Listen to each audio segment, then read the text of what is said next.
Hello गाईस, तर मला comment आलेली की तू ज्वारीची भाकर कशी करते त्याचा एक व्हिडिओ बनव. तर त्यासाठी हा व्हिडिओ आहे. ज्यांना नसेल त्यांनी बघून घ्या.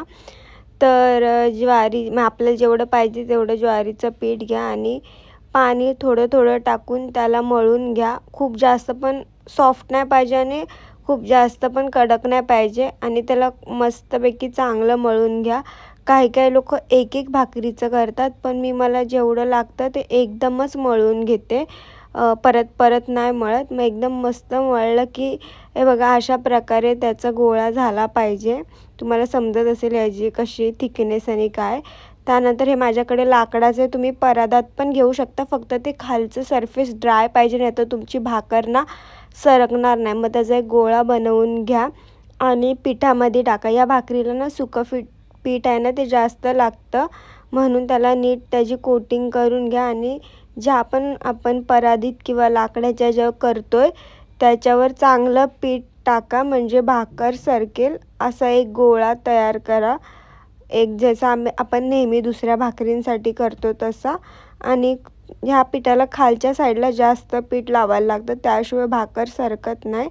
आणि त्यानंतर थोडीशी मोठी करून घ्या बोटांनी, जास्त नाही, फक्त एक राऊंड फिरवला ना तरी होईल. आणि त्यानंतर आपले हाताचे जे तळवा असतो ना, याचा प्रेशर त्याच्यावर पडला पाहिजे. आणि हे जर ड्राय होत असेल ना तर तुम्ही हाताला थोडंसं पीठ लावू शकता, पण जास्त पण नका लावू, नाहीतर वरच्या भाकरीला खूप पीठ येईल. मग असं पूर्णपणे करून घ्या. त्यासाठी मी व्हिडिओची स्पीड एवढी जास्त पण नाही केली, हाय तीच ठेवले तुम्हाला समजेल म्हणून. आणि एकदम पातळ नाही होत ही भाकर, पण तुम्हाला तुमच्या आवडीनुसार तुम्ही करू शकता.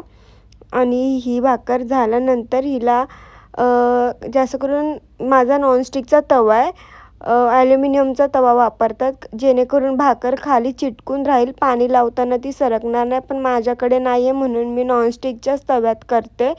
आणि मग त्याला पूर्ण पाणी लावून घ्यायचं उलट्या साईडला, जिथे पीठ भरपूर असतं.